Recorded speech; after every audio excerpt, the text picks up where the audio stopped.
I think these guys they're hungry. They've got in the weight room, they've worked. I think last year's left a bad taste in their mouth. Just a lot of things, injuries, may not being there 100%. But, I think that was the driving force this year to get back to Cardinal football. Drive, Mike, drive! Yeah!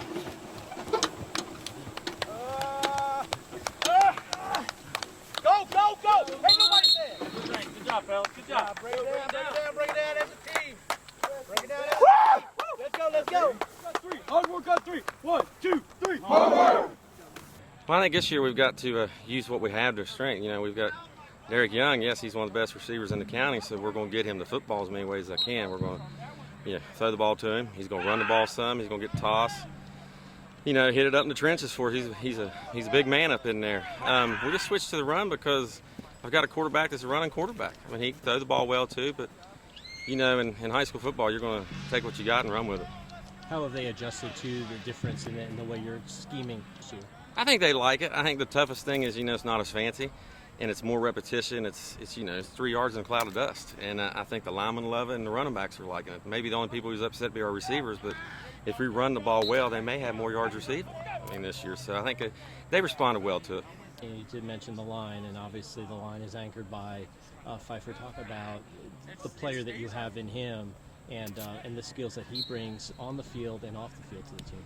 Yeah, Pfeiffer, he's a man. He's a man amongst boys. He is. He's 6'7", 295 pounds. But his leadership's really picked up this year. The recruiting process, they did a great job, and I think he's found a great home in Illinois. I think it's rubbed off on people. They see what he's done, and they want to be a part of that. But not so much that is, they're pretty good themselves too. There's a couple other guys that can play at the next level if they work at it. I mean, we've got, 5 guys on the offensive line, but we've got 5 behind them pushing them. So we'll see how it goes. You've had strong linebackers over the years, and you have another one in Colson Honeycutt, a kid that's just, you don't hear that much about him, but he's on the stat sheet week after week, and one of the top tacklers. What do you expect out of him? Well, the thing that hurt Colson is, he played with Jeremy Miller and Chris Miller, so now it's his time. I mean, if they had 12 tackles in a game, he had 7. But I think people are going to be surprised at his size.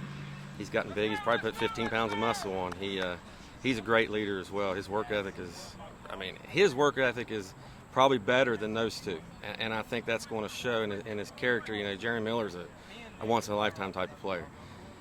Chris Morgan was just, as hard as he can go, as fast as he can go. Well, I think Colson's got a mixture of both. He's got Jeremy's intelligence and willing to find the ball, and he's got the toughness and grit that Chris has. So I think he's going to surprise a lot of people. I want them to leave that this team showed character. We didn't do that last year. We played, we got down, and we had some stupid mistakes, got some ejections. We're not going to do it this year. I think they're going to leave proud of us. We're going to play as hard as we can play, execute, and the best team wins. And I think that's what we want out of these kids. We want them a sense of pride, and I want to feel the stands up because people want to come cheer their guys on and be proud of them, and that's what we're looking at here.